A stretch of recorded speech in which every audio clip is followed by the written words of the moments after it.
Hello everyone, नमस्कार। क्या हालचाल मेरे प्यारे बच्चों। चलिए शुरू करें आज की अपनी चर्चा।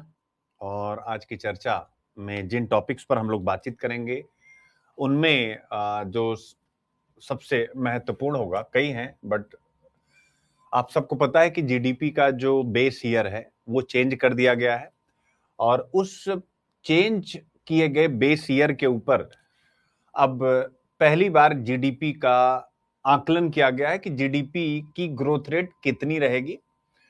तो फाइनेंशियल ईयर 27 के लिए जीडीपी ग्रोथ रेट 7 से 7.4% या इससे ऊपर भी जा सकती है। तो जीडीपी क्या है और ऊपर कैसे जा सकती है, उसके रीजन क्या होते हैं, वो आप सबको बहुत विस्तार से मैं बेसिक क्लासेस में भी बता चुका हूं। तो हम यह विषय पढ़ेंगे जीएस पेपर 3 यूनिट नंबर 1, जहां से सिलेबस कनेक्ट है सीधा। जीडीपी यानी आपके सिलेबस का पार्ट है, जिस पर कई बारी प्रश्न भी पूछा गया। जैसे आपसे प्रश्न पूछा गया कि अगर स्टीडी जीडीपी ग्रोथ है और लो इन्फ्लेशन है तो क्या हम कह सकते हैं कि इंडियन इकोनॉमी की कंडीशन अच्छी है। तो यह प्रश्न भी आपसे पूछा गया। फिर आपसे यह भी पूछा गया कि पोटेंशियल जीडीपी की डेफिनेशन बताइए और यह बताइए कि पोटेंशियल जीडीपी के को डिटरमाइन करने वाले, निर्धारण करने वाले फैक्टर कौन कौन से होते हैं। फिर पूछा था कौन कौन से चैलेंजेस भी हैं, यह भी आपसे पूछा और ये 2 बार पूछा पोटेंशियल जीडीपी। तो कहने का मेरा मतलब है कि जीडीपी से, और एक बार जब जीडीपी का कैलकुलेशन मेथड बदला था 2015 में, तो उसके बाद भी आपसे क्वेश्चन पूछा गया था। तो जब भी कुछ चेंज होता है तो आपसे वो क्वेश्चन के रूप में पूछा जाता है। इसलिए बेस ईयर बदला है, तो बेस ईयर अगर बदला है तो स्वाभाविक रूप से आपको इस पर कमर कस लेनी चाहिए और जबरदस्त प्रिपरेशन प्रीलिम्स और मेंस दोनों के लिए करनी चाहिए। और इसमें मैं 26 ही नहीं कहूंगा अब ये, क्योंकि बेस ईयर लगभग 10 साल तक तो चलेगा ही चलेगा। तो अब ये जो भी बच्चे हैं 27 28 सबके लिए उतना ही इंपॉर्टेंट टॉपिक प्रीलिम्स और मेंस दोनों के लिए बन जाता। हाँ, 26 सालों का है तो ऑब्वियस उनके लिए ज्यादा है, उनके लिए मेंस में भी इसके स्कोप है। तो ये हो गया हमारा पहला टॉपिक। दूसरा टॉपिक आज हम देखेंगे, दिल्ली में एक, जैसे अभी एआई समिट हुई थी वैसे ही एग्री समिट हुई है, कृषि सम्मेलन हुआ है। और बिजनेस लाइन और नाबार्ड ने मिलकर के कराया, बिजनेस लाइन न्यूज पेपर और नाबार्ड ने मिलकर के कराया। तो ये जो एग्री समिट हुई है तो वो पूरा का पूरा जीएस पेपर 3 इकोनॉमिक्स की unit number 4, unit number 5, unit number 6, unit number 7, यानी 4 यूनिट के साथ सीधा सीधा कनेक्ट है। इसलिए सबको एक साथ मैंने बना दिया है। बड़ा अच्छा, आज एग्रीकल्चर पर जो बच्चे यूपी पीसीएस में एसे वगैरह लिखेंगे, बड़ा उनको मदद मिलने वाला। जो पंजाब पीसीएस की तैयारी कर रहे हैं उन बच्चों को भी बड़ी हेल्प मिलने वाली है, क्योंकि एग्रीकल्चर पर जहां भी ऐसे पूछा जाता है एक सेगमेंट, तो आज ऑलमोस्ट बहुत सारी चीजें मैं आपके सामने रखूंगा या रखने जा रहा हूं। और वो सब ट्रेडिशनल एग्रीकल्चर से आगे की कहानी जो किताबों में नहीं है। तो ये आपको मजा आने वाला है। और केवल इकोनॉमिक्स की निगाह से नहीं देखेंगे इसको, GS paper 1 society, GS paper 2 government policies, ए से प्रीलिम्स, इन सब की निगाह से देखेंगे। तो आज ये पूरा का पूरा यानी टॉपिक नंबर 2, 3, 4, 5, ये सब के सब उसी से हैं। 6, ठीक है, ये सब के सब उसी बिजनेस लाइन की सबमिट से हैं। फिर आता है द हिंदू में नई जीडीपी सीरीज, वही चर्चा में है, ठीक है ना, तो आपको बताने की जरूरत नहीं। ठीक है, हर जगह वही सारी चीजें हैं, बिजनेस लाइन में भी सेम, यानी हर जगह ये जो सबमिट है वो छाई हुई है, उसी के बारे में हम लोग सारी चीज पढ़ेंगे। ठीक है बेटा। अब आता है, जब हम एग्रीकल्चर पढ़ते रहेंगे उसी बीच में इजराइल का जिक्र आएगा इंडियन एक्सप्रेस के एक आर्टिकल, कि इंडिया यानी प्रधानमंत्री नरेंद्र मोदी जी की इजराइल विजिट होती है। और उस इजराइल विजिट में इजराइल के साथ एग्रीमेंट भी होते हैं, यानी कृषि समझौते भी होते हैं। बड़ा बढ़िया टॉपिक है। क्या हम इजराइल से सीख रहे हैं? एक रेगिस्तान जहां पर खेती हो नहीं सकती, उस बंदे ने खेती करी, यानी बंदा मतलब इजराइल कंट्री, और हम उससे सीख रहे हैं। तो ये बड़ा अच्छा टॉपिक है। इंडिया के एग्रीकल्चर पर लिखना है तो इससे बेहतर कंटेंट आपको इस वाले पार्ट में नहीं मिलने वाला। How India and Israel has depend cooperation in agriculture, GS paper 3 2 ऐसे और प्रीलिम्स की निगाह से पढ़ेंगे। इसके बाद केजरीवाल और सिसोदिया जी सीबीआई केस से बरी हो गए हैं, क्या ईडी के केस से अपने आप बरी हो जाएंगे? क्योंकि इनके ऊपर ईडी का भी केस है, सीबीआई का। सीबीआई से तो ये बरी हो चुके हैं। तो ये आपको बड़ा एक महीन ईडी और सीबीआई के बारे में कुछ चर्चा कर लेंगे, for exam, prelims mains both. और फिर उसके बाद एक आपको पिक्चराइजेशन आपके सामने रखेंगे। और इत्तेफाक से मैं कल शाम को ऐसे ही गया था टहलने अपने एक मित्र के साथ। हम लोग टहल रहे थे तो बाजार में, अब दिल्ली के बाजार में थार एक दो लोग लेकर के आए, और ऐसा वो जो क्या बोल सकते हैं उसका, जो उसमें जो म्यूजिक चल रही थी और उसमें जो पूरा माहौल बना हुआ था। थार बहुत अच्छी गाड़ी है, ट्रस्ट करिएगा। थार इतनी सुंदर गाड़ी है कि मतलब मन करता है कि खरीद लो, मतलब इतनी अच्छी है। बट कभी कभी लगता है कुछ गलत, सभी नहीं लेकिन कुछ गलत हाथों में है वो, और उन गलत हाथों के कारण वो गाड़ी बदनाम हो गई है। जैसे मुन्नी बदनाम हुई, तो वैसे ही जो है ये गाड़ी भी बदनाम हो गई कुछ गलत लोगों के हाथ में आने के कारण। जैसा कि हरियाणा के जो डीजी पुलिस हैं, उन्होंने भी ये बात कही थार को लेकर के, और आज पूरा इस पर आर्टिकल ही है थार पे। तो ये केवल आपको ऐसे ही, आपको बस केवल बताने के लिए कि यार गाड़ी वाड़ी खरीदना, गाड़ी से चलना, इट्स ओके, लेकिन गाड़ी में बैठने का मतलब आप एक मैस्कुलिन जो आपकी मेंटेलिटी उसको लेकर के चलते हैं, दिस इज नॉट गुड। कोई बगल से जा रहा है, आप तगड़ा हॉर्न बजाएंगे, आप बिल्कुल ऐसे चलाएंगे गाड़ी की जैसे लगेगा कि आपके हाथ में क्या ही आ गया है, दिस इज नॉट गुड। तो जो बच्चे देख रहे होंगे, आप सब कभी ऐसा मत करिएगा। हम लोग भी गाड़ी से चलते हैं, ठीक ठीक गाड़ी है, लेकिन एक सौम्यता होनी चाहिए यार। अगर आप मर्सिडीज से भी चल रहे हैं तो एक सौम्यता होनी चाहिए, यानी गाड़ी मर्सिडीज लेकिन सौम्यता मारुति 800 वाली, तब तो जाकर के गाड़ी में मजा है। अजीबो गरीब क्या मिलता है। तो इसने भी वही सारे पॉइंट उठाए हैं। Reckless driving, why the Thar just can't sake of its growing association with reckless driving, कि थार लापरवाह ड्राइविंग के साथ अपने बढ़ते जुड़ाव को क्यों नहीं छोड़ पा रही। यानी थार में समय के साथ रेकलेस ड्राइविंग और देखने को मिल रही, तो क्यों मिल रही। तो इसने बताया कि थार की बनावट ही ऐसी है कि लोगों को बैठने के बाद लगता है कि वो सुपर पावर है, जबकि बिल्कुल नहीं। सुपर पावर अमेरिका है भैया, सुपर पावर चाइना है, सुपर पावर रशिया है। आप सुपर पावर बिल्कुल भी नहीं। हम खुश हो लें कि हम सुपर पावर है, ठीक है। अंग्रेजों ने रगड़ा 200 साल तक, टू बी ऑनेस्ट। उसके पहले तुर्कों ने रगड़ा था, उसके बाद मुगलों ने रगड़ा था। हम रगड़ाए हैं, 1000 वर्षों का हमारा रगड़ा खाने का इतिहास है। आप हिस्ट्री की किताबें पढ़िए, हम नई जनरेशन हिस्ट्री की किताबें तो नहीं पढ़ रही, इसलिए उनको रगड़ा खाए हैं। तो सुपर पावर अमेरिका है, चाइना है, रशिया एक्चुअल में सुपर पावर्स है। आपको भी सुपर पावर बनने में बहुत समय है भाई। आप जिस टेक्नोलॉजी से सुपर पावर होने का दावा कर रहे हैं, आपकी है ही नहीं। क्या मैं गलत कह रहा हूं। सुपर पावर, मैं जो बात कहने जा रहा हूं, हो सकता है कि किसी को अटपटा लगे कि अरे भाई राष्ट्रभक्त है ये, कि ये तो मैं तो राष्ट्रभक्त हूं, सुनील सर ऐसा कैसे कह सकते हैं कि हम लोग सुपर पावर नहीं है।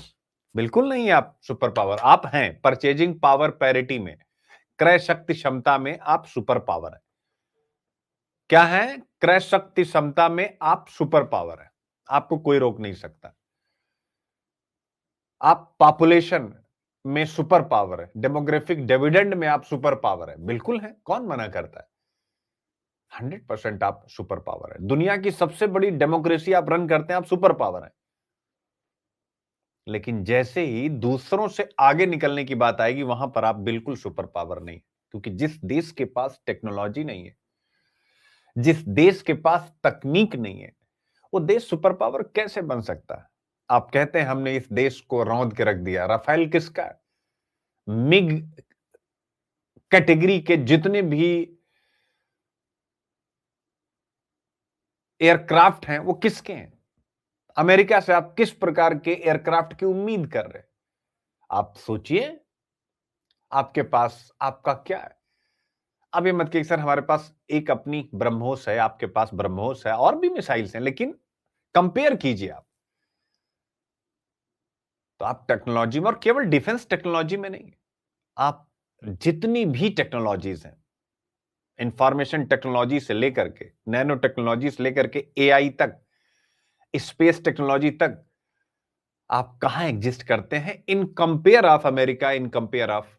हम मंगलयान पर प्राउड करेंगे और अमेरिका की सीनेट में जाके कहेंगे कि हमने जितने में एक हॉलीवुड की फिल्म बनती है उतने में हमने एक मार्स मिशन कामयाब कर दिया। अच्छी बात है, लेकिन ग्लोबल स्पेस मार्केट में आपका शेयर कितना है? अमेरिका का share global space space market में 46% आपका 1 to 2% के बीच में। ग्लोबल एक्सपोर्ट में आपका शेयर कितना है? 1% के आसपास। क्या मैं गलत कह रहा हूं? यानी विश्व के लोग जो वस्तुएं मंगाते हैं उसमें आपका रोल कितना है? चिंतन कीजिए आप। कहां हैं आप? क्रिकेट के अलावा आप किसी खेल में नहीं। क्रिकेट में है आप, उसके अलावा आप किसी भी खेल में नहीं। हर खेल में केवल बस है कि हाँ एक दो हीरोज निकल आए तो उनके आधार पर हम कहेंगे अच्छी बात है, लेकिन बाकी तो कुछ भी नहीं। ओलंपिक्स में आप कहां हैं? सोचिए आप। तो जिस देश के पास साइंस नहीं ना, वो देश कभी सुपर पावर नहीं बन सकता। ये लिख लीजिएगा। इसलिए हमें साइंस चाहिए। लेकिन यूपीएससी आपसे पूछता है कि साइंस का माइंडसेट ही हमारे देश में नहीं। क्या है? हमारे प्यारे देश में साइंस का माइंडसेट नहीं है। इसलिए जो हायर एजुकेशन इंस्टीट्यूशंस हैं, उच्च शिक्षा के जो संस्थाएं हैं, वो क्या कर रही हैं?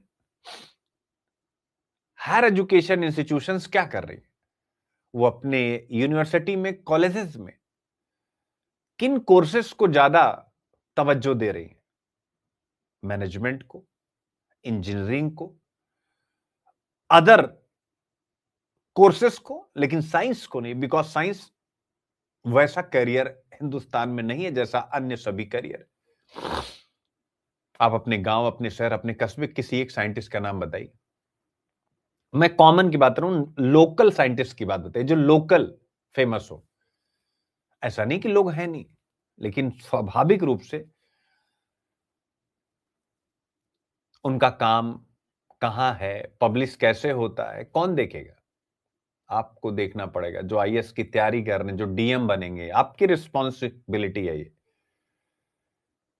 कि आप जितने भी साइंटिस्ट या जो साइंस इंस्टीट्यूशन है उसको जबरदस्त रूप से उसकी टेक केयर कीजिए। डीएम करेगा टेक केयर।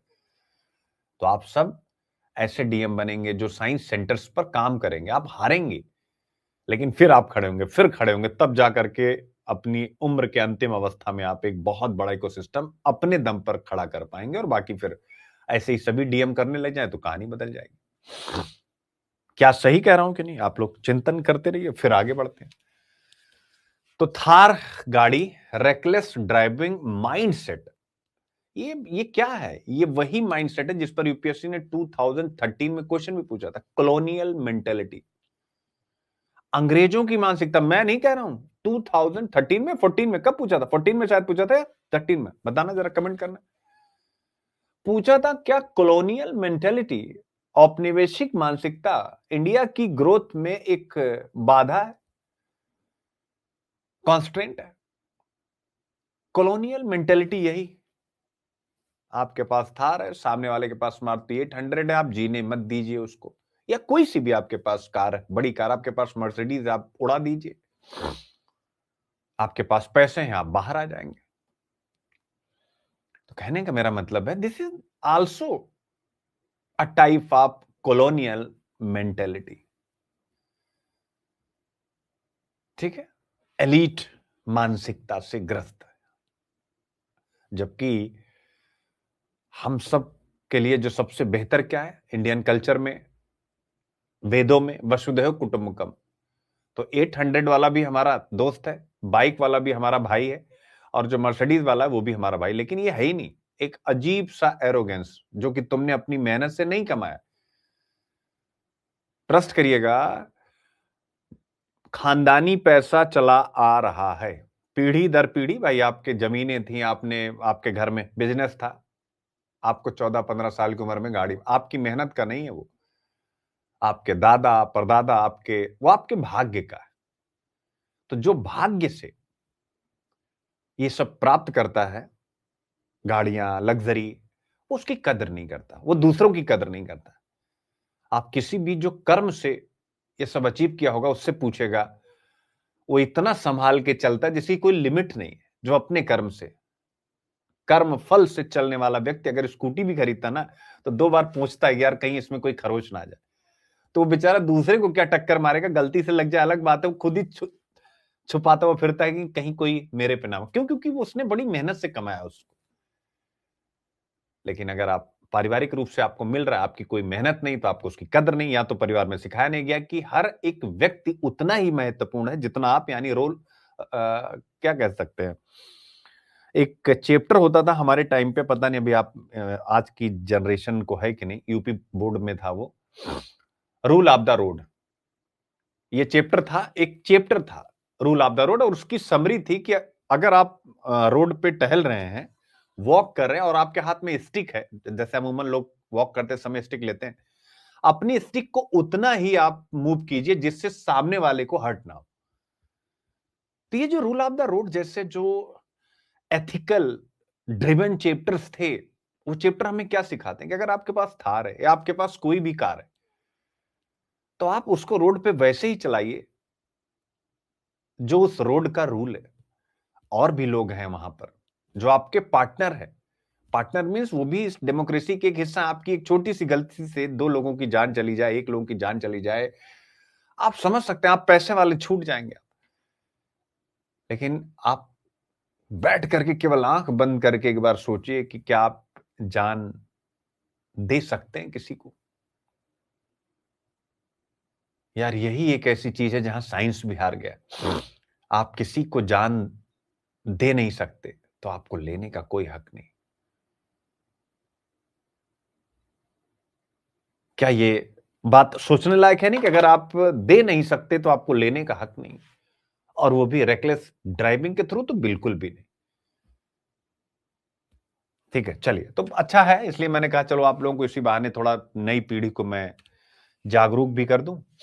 तो ये आता है आज का टॉपिक मेरे प्यारे बच्चों, और आज के टॉपिक में हम लोग जो आ, पढ़ने जा रहे हैं वो है कलर कौन सा ले लूं, एक मिनट बच्चों बच्चों बच्चों बच्चों बच्चों, पेन। तो पेन में कलर ले लेता हूं, चलो रेड ही ले लेता हूं, थोड़ा मोटा कर लेता हूं। ठीक है, चलिए। तो आज का पहला टॉपिक है जीडीपी ग्रोथ, और एक नया डेटा आया है, आप सबको पता ही है। आज उसी डेटा पर हम लोग बातचीत करेंगे। ठीक है, न्यू जीडीपी सीरीज तो आपके सामने आता है according to the new GDP series. ठीक है बेटे, पढ़िएगा आप लोग इसको। क्या कह रहा है? According to the new GDP series and second advance estimates. अब ये सेकेंड एडवांस एस्टिमेट क्या होता है वो भी आपको बताने जा रहा हूं, सोचना नहीं।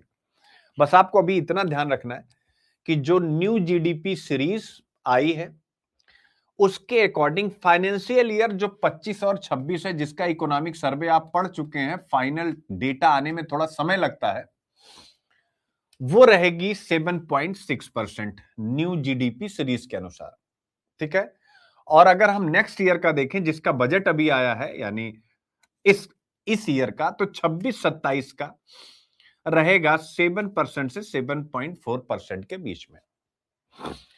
और एक बड़ा अच्छा टर्म यहां पर यूज किया गया है, पहली बार तो मैंने देखा, मुझे लगा है ये क्या है, ये तो कुछ खतरनाक बात है, लेकिन जरा देखिए कैसे पॉजिटिव बात है। The economy has been reported to have upward risk. जरा ध्यान से पड़ेगा, यानी वृद्धि का जो अनुमान है ये और बढ़ सकता है, यानी ग्रोथ और तेज हो सकती है, ऊपर की तरफ अपवर्ड हो सकती है, आप देख सकते हैं। और इसके साथ साथ कहा गया, चूंकि हमने जीडीपी की नई श्रृंखला लागू की है, न्यू सीरीज जीडीपी की हमने स्टार्ट की है, तो और भी बहुत से आंकड़े बदलेंगे। ठीक है ना, और जो राजकोषीय यानी फिजिकल हमने एस्टिमेट लगाए थे वो भी बदलेंगे। तो व्हाट इज द इशू में ये बात यहां पर कही गई है। ठीक है, तो हम लोग पढ़ने जा रहे हैं न्यू जीडीपी सीरीज और उसके साथ जुड़ी हुई ये सारी बातें। ठीक है बच्चों, क्लियर हो गया है? चला जाए आगे की तरफ। अब यहां से आप आगे बढ़ेंगे तो एक बार जरा एक निगाह डालिए। Biggest economies bye nominal GDP, एक बार आप इसको जरा सा देखिएगा। ठीक है, biggest economy bye nominal GDP,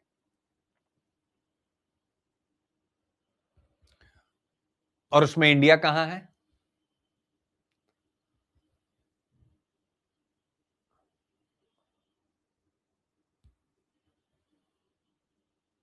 ठीक है, फिर इसके बाद इंडिया वर्सेस चाइना की जीडीपी ग्रोथ रेट जरा देखिएगा। यहां से पिक्चर देखिएगा, मैं स्क्रीन सेट रहा हूं, जरा देखिएगा। यानी हमने साथ साथ ग्रोथ रेट स्टार्ट की थी, लेकिन वो कहां है और हम कहां हैं, अब यहां से आप एक बार देखिए। जरा देखो, ये मैं उन्हीं लोगों के लिए हूं, मतलब इसको दिखा रहा हूं जो थार और इस प्रकार की सोच के साथ आगे बढ़ते हैं। बताना बच्चे, यानी आप कहां खड़े हैं और वो लोग कहां खड़े हैं, आप स्वयं चिंतन कीजिए, देखते जाइए आप। ठीक है, ओके बच्चों, ये देखिए आप, बिलियंस में, डॉलर में आप कहां हैं और वो कैसे भाग रहा है ऊपर की तरफ। कंपेयर कीजिए आप, 19, 20, 21, 22, 3, 4। अब आप देखो तो आप कहां खड़े हैं, जरा ध्यान से देखिएगा। ठीक है, अब इसके बाद एक और यहां पर आपको पिक्चर दी गई है, इंडिया के स्टेट की एक अप्रोक्स जीडीपी किस राज्य की कितनी, इसका भी आप एक आंकड़ा निकाल लीजिएगा। ठीक है ना, क्लियर बेटा? आप सोचिए कितना बड़ा डिफरेंस है, महाराष्ट्र में, बिहार में, महाराष्ट्र में, यूपी में, आप देखिए। ठीक है, तो सिलेबस आपके सामने है, इस सिलेबस के अकॉर्डिंग हमको और आपको चलना है। तो पहली यूनिट आपके सामने लगी हुई है, आप देख सकते हैं। मैं पीडीएफ भी एक मिनट उठा लेता हूं और फिर इस पे हम लोग चलते हैं।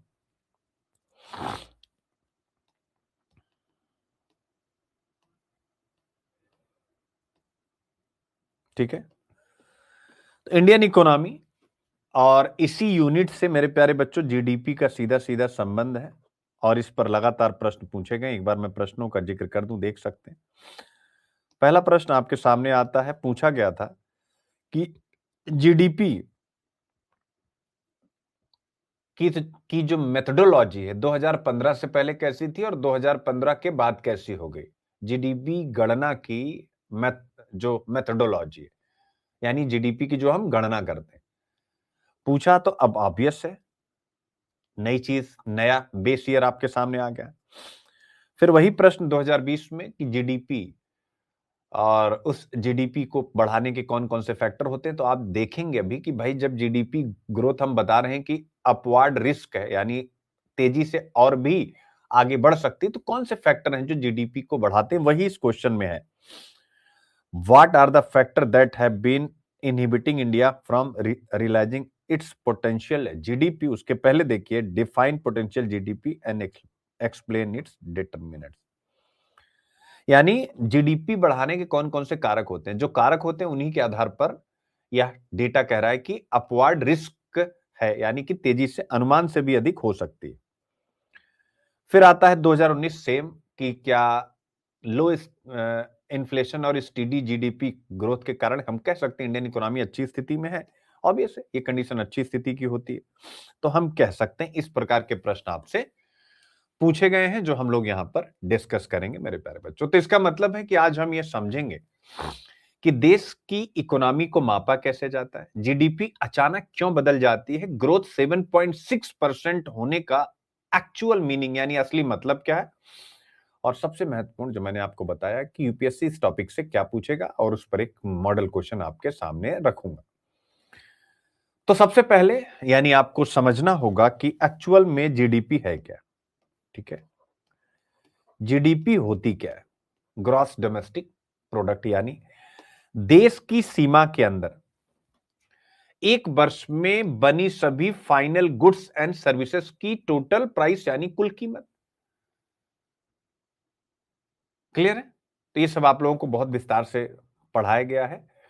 जैसे इसको आप एक रियल लाइफ एग्जांपल से भी समझ सकते हैं कि गांव में किसान गेहूं उगाता है, चक्की उस गेहूं से आटा बनाती है, दुकानदार उस आटे से ब्रेड बनाता है, बट जीडीपी में काउंट क्या होगा? क्या गेहूं होगा? नहीं। क्या आटा होगा? नहीं। क्या होगा? Only bread. यानी क्यों? क्योंकि वो फिनिश्ड गुड है, यानी वो अंतिम उत्पाद है मेरे प्यारे बच्चों। ठीक है? और अगर गेहूं, आटा और ब्रेड तीनों गिन लिए जाएंगे तो ये डबल काउंटिंग हो जाएगी। तो यह पहला आप लोगों को ध्यान में रखना। अब आता है कि जीडीपी क्यों मापी जाती है।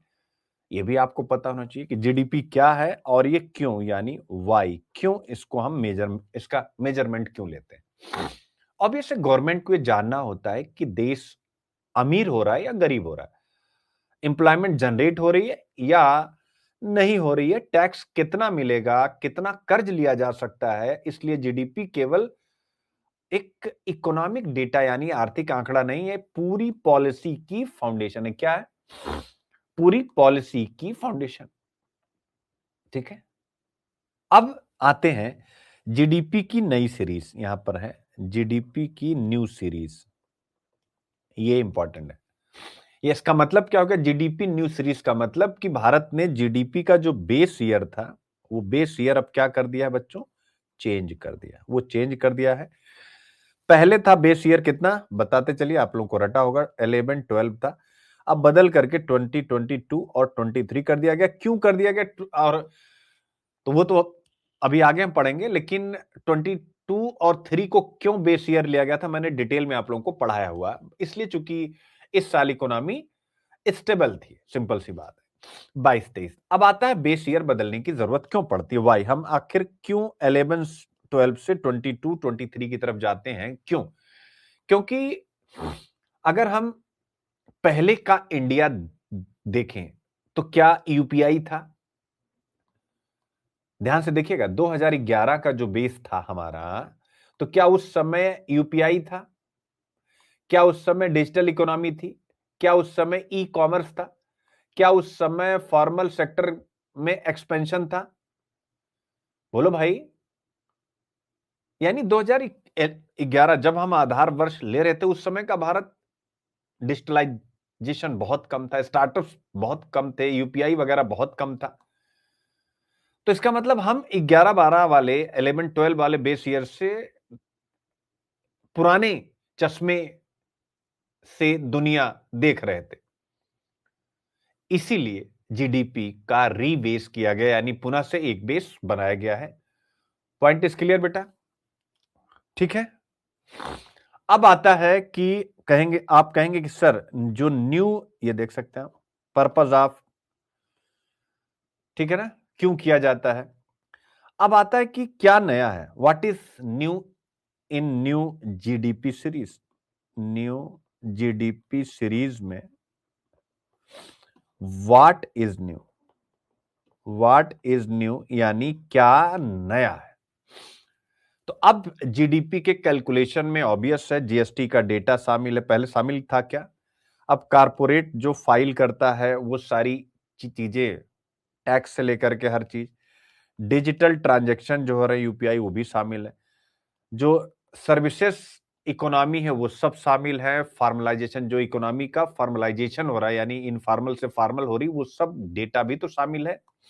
क्योंकि समय के साथ इकोनॉमी में फॉर्मलाइजेशन बढ़ता है ना। जब जीएसटी वगैरह में आप रजिस्टर्ड हो जाएंगे तो आप सरकार के डेटा में आ गए, आप फॉर्मलाइज हो गए। तो मीन्स कि अब जो इकोनॉमी है ज्यादा सही तरीके से मापी जा रही है। अब आप यहां तक की पूरी पिक्चर समझ गए। अब यहां पर एक टर्म आया था, अगर आपने देखा हो, टर्म क्या था? टर्म था एडवांस एस्टिमेट। ये भी आपको ध्यान में रखना है। ठीक है?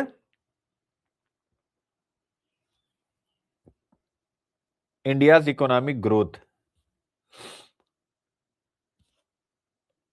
न्यू जीडीपी सीरीज मैंने समझा दिया। Second advance estimate. तो ये एडवांस एस्टिमेट क्या होते हैं? ये सेकंड लिखा हुआ।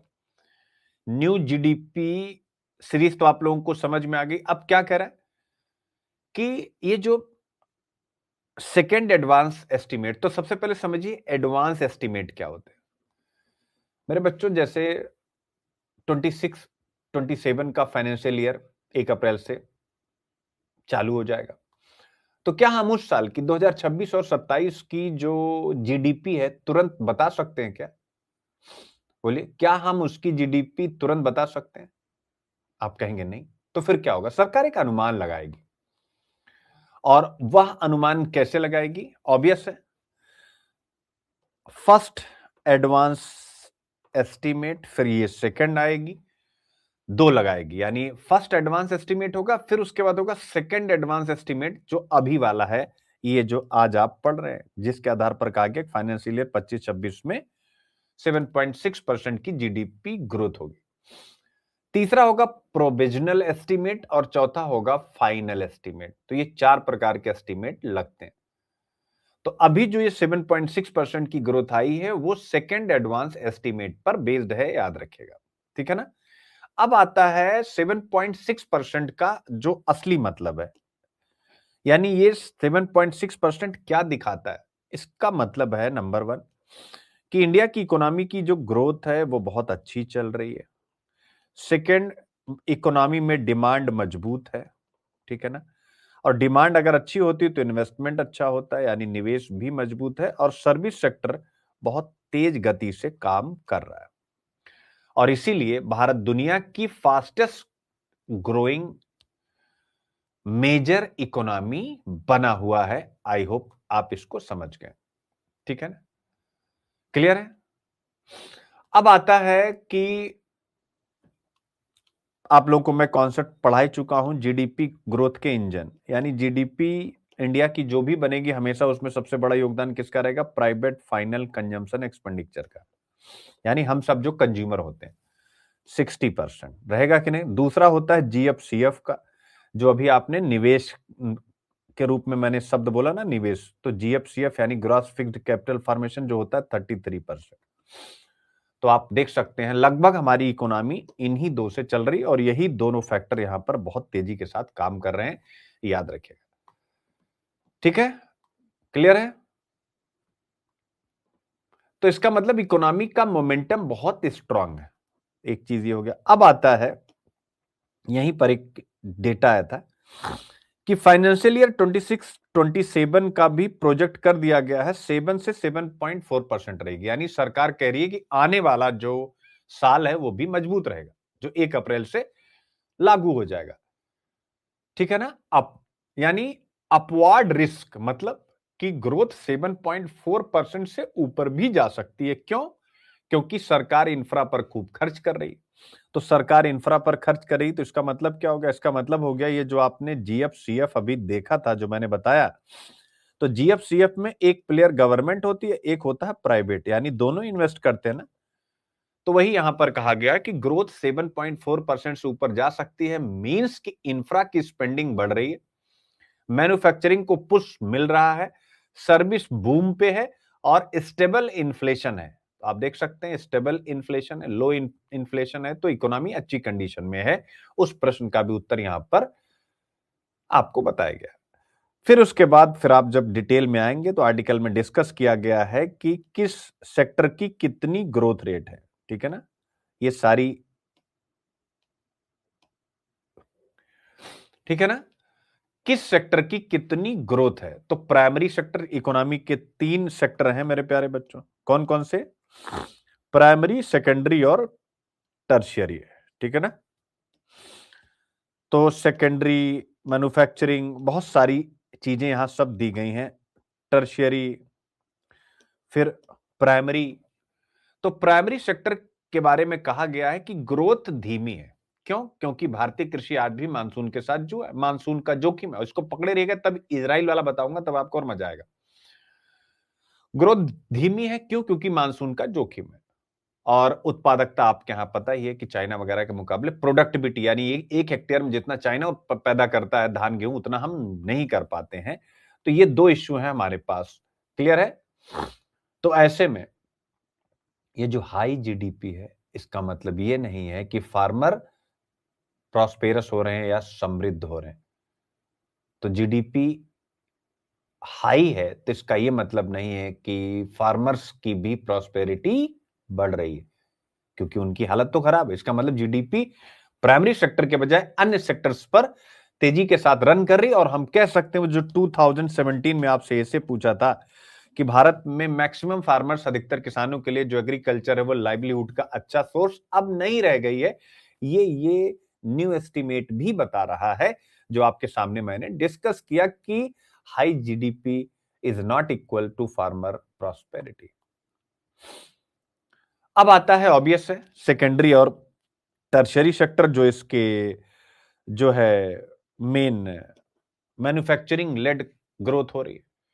तो यानी सेकेंडरी सेक्टर, जिसे हम विनिर्माण और निर्माण क्षेत्र, उद्योग क्षेत्र कहते हैं, यही इस समय ग्रोथ का इंजन बना हुआ है।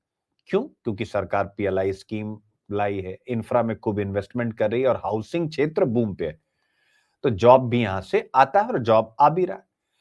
फिर आता है टर्शियरी सेक्टर यानी सेवा क्षेत्र।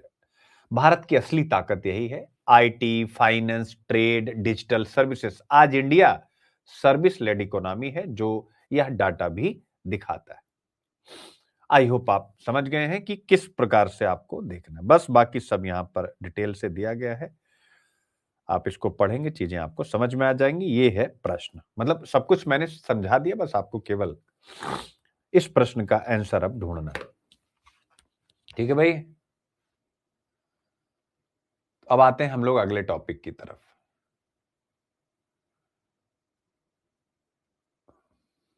इस क्वेश्चन को आप तब तक डिस्कस कीजिए और फिर हम लोग आते हैं अगले टॉपिक की तरफ।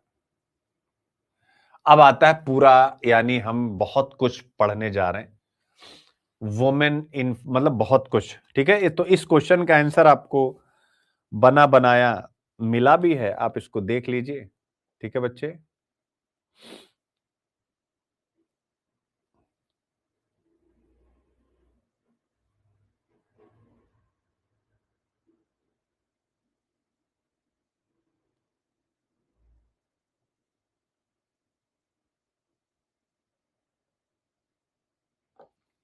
ठीक है। तो ये इसका आंसर है, हिंदी इंग्लिश दोनों में, आप इसको इसकी प्रैक्टिस कर लीजिएगा। ठीक है, बाकी कल टेस्ट के लिए बिल्कुल रेडी रहिएगा, स्टेटमेंट बेस्ड क्वेश्चन 2:30 बजे, ठीक है ना। और प्लीज वो पीडीएफ किसी को आपको शेयर नहीं करनी, क्योंकि वो आपकी मेहनत है, आपका वर्क है, और ये कॉम्पिटिटिव एग्जाम है, तो यहां पर थोड़ा सा आप सेल्फिश बनिएगा, ठीक है ना, क्योंकि ये कॉम्पिटिटिव एग्जाम है। तो कुछ सीक्रेट्स होते हैं जो केवल आपके पास होने चाहिए, इस बात के लिए सब एग्री हैं, क्योंकि वो सारे मेरे दिमाग की उपज हैं। स्टेटमेंट बेस्ड क्वेश्चन को कैसे टेकल कराना है, नए नए तरीके, वो मैंने इजाद किए हैं। तो आप तक रहें तो शायद ज्यादा आपको लाभ मिलेगा, बाकी आप सब ठीक है। तो कल 2:30 बजे आपको टेस्ट मिल जाएगा और आप कनेक्ट हो जाएगा। अब आते हैं अगले टॉपिक पर, women in farm sector will move, मतलब ये पूरा समझिए एक साम्राज्य पढ़ने जा रहे हैं आप एग्रीकल्चर का। एक बार मैं आता हूं, क्या पढ़ने जा रहे हैं, एग्रीकल्चर का पूरा साम्राज्य। देख सकते हैं आप एक एक टॉपिक। यानी पहला आप देखिए, कृषि क्षेत्र में महिलाएं कठिन परिश्रम से, यानी एग्रीकल्चर का फेमिनाइजेशन, और क्या चैलेंज है जो कृषि का महिलाकरण हो रहा है उसमें महिलाओं के समक्ष, आप देख सकते हैं पहला टॉपिक, जो मैं बहुत बढ़िया से आप लोगों को करा चुका हूं, कमेंट करिएगा। फिर इसके बाद अब एमएसपी में एक संकेत आ रहा है जिस पर यूपीएससी इस साल प्रश्न पूछ सकता है। तो आप देख सकते हैं मेरे प्यारे बच्चों, नाबार्ड की तरफ से, नाबार्ड के चेयरमैन हैं, इनकी तरफ से स्टेटमेंट दिया गया है कि एमएसपी से मार्केट डिटरमिनेटेड प्राइस पर शिफ्ट करने की जरूरत है। मार्केट से हमें, मतलब मार्केट बेस्ड एमएसपी चाहिए, बस, मार्केट डिटरमाइंड प्राइस, यानी कि एमएसपी हटाओ, अब उसकी जगह मार्केट से कीमतें तय करो, जिससे कि क्रॉप का डाइवर्सिफिकेशन हो। अब कैसे होगा वो आपको विस्तार से बताऊंगा। तो ये सब नई चीजें हैं जो कभी भी अब आपसे एग्जाम में पूछी जा सकती हैं। फिर इसके बाद देखिए क्या लिखा, with 80% of women denied loans. 80% जो महिला किसान है उनको लोन नहीं मिल रहा, उसके कारण वो फंड नहीं पा रही जो प्रायोरिटी सेक्टर लेंडिंग के तहत किसानों को दिया जाता, वो पा नहीं रही है। तो क्यों नहीं पा रही, यही जो आपको कि वुमेन का फेमिनाइजेशन बढ़ रहा है एग्रीकल्चर में। क्यों बढ़ रहा है, दो रीजन है। पहला है इकोनॉमिक, क्योंकि एग्रीकल्चर अब फैमिली की लाइवलीहुड को चला पाने में सक्षम नहीं थे, जो मेल हैं वो शहरों की तरफ माइग्रेट हो रहे हैं, तो घर में महिलाएं बच रही। ये प्योर इकोनॉमिक रीजन है। दूसरा रीजन है सोशियो कल्चरल, की महिलाओं की जो लाइफ एक्सपेक्टेंसी है, जीवन प्रत्याशा है, वो विशेषकर ग्रामीण क्षेत्रों में पुरुषों के मुकाबले ज्यादा है। तो परिवार की मुखिया के रूप में वही बचती हैं, तो स्वाभाविक है वो एग्रीकल्चर में मुख्य भूमिका में, लेकिन लैंड पर उनकी ऑनरशिप नहीं है। यानी वो खेती तो कर रहे हैं, उनके पति बाहर तो आ गए, लेकिन भूमि उनके नाम पे नहीं है। तो जब भूमि नाम पे नहीं, तो कोलेटरल जमानत तो बैंक में रखेंगे तभी तो आपको लोन देगा, वो कुछ है नहीं उनके पास, तो फिर क्या हो रहा है आप देख सकते हैं समस्या। तो ये हो गया, आप यहां से देख सकते हैं कृषि क्षेत्र में महिलाएं कठिन परिश्रम से निर्णय लेने की ओर बढ़ेंगी। तो भैया अगर उनके पास नहीं है तो इसलिए उनको लोन भी नहीं मिल रहा। लोन नहीं मिल रहा है तो इनपुट, एग्रीकल्चर इनपुट कहां से मिलेगा, यही है ना। अरे भाई लोन होगा तभी तो आप इन्वेस्ट करेंगे, बीज उर्वरक कीटनाशक। तो ये एक बहुत बड़ा इश्यू है।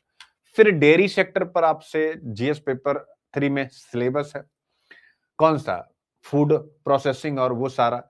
तो आप देख सकते हैं मिल्क कंजम्पशन बहुत ज्यादा, जितना हम मिल्क में प्रोड्यूस कर रहे हैं उससे ज्यादा डिमांड है। यानी इसमें इसमें भी हमारे सामने बहुत बड़ी स्कोप है, क्योंकि डिमांड ही ज्यादा है। फिर इसके बाद आते हैं एग्रीकल्चर में चूंकि महिलाएं बढ़ रही हैं, तो ऑब्वियस उन पर बहुत फोकस है कि उन वो ऋण तक पहुंचे या ऋण उन तक पहुंचे, वही वाली बात। तो ये बहुत सारे टॉपिक थे। तो मुद्दा क्या है कि एग्री एंड कमोडिटी समिट 2026 का आयोजन हुआ। स्थान था नई दिल्ली। आयोजन किया द हिंदू बिजनेस लाइन एवं नाबार्ड यानी national bank for agriculture and rural development. इस समिट में भारत की कृषि व्यवस्था से जुड़े सबसे महत्वपूर्ण मुद्दों पर चर्चा हुई, जिसमें से है आप देख सकते हैं किस पे, यानी एमएसएमई रिफॉर्म। क्या मुद्दा है, एमएसएमई रिफॉर्म एक बहुत बड़ा मुद्दा है।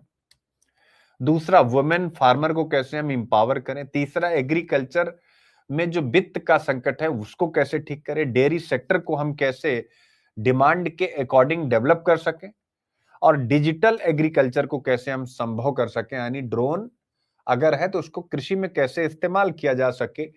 और एफपीओ मॉडल क्या करें, एफपीओ मॉडल को कैसे हम एग्रीकल्चर की प्रोडक्शन और प्रोडक्टिविटी से जोड़े, और एग्रीकल्चर मार्केट में हम कैसे क्या करें, एग्रीकल्चर मार्केट में हम कैसे सुधार करें। ये सारी चीजें आपके सामने हैं, आप यहां से देख सकते हैं।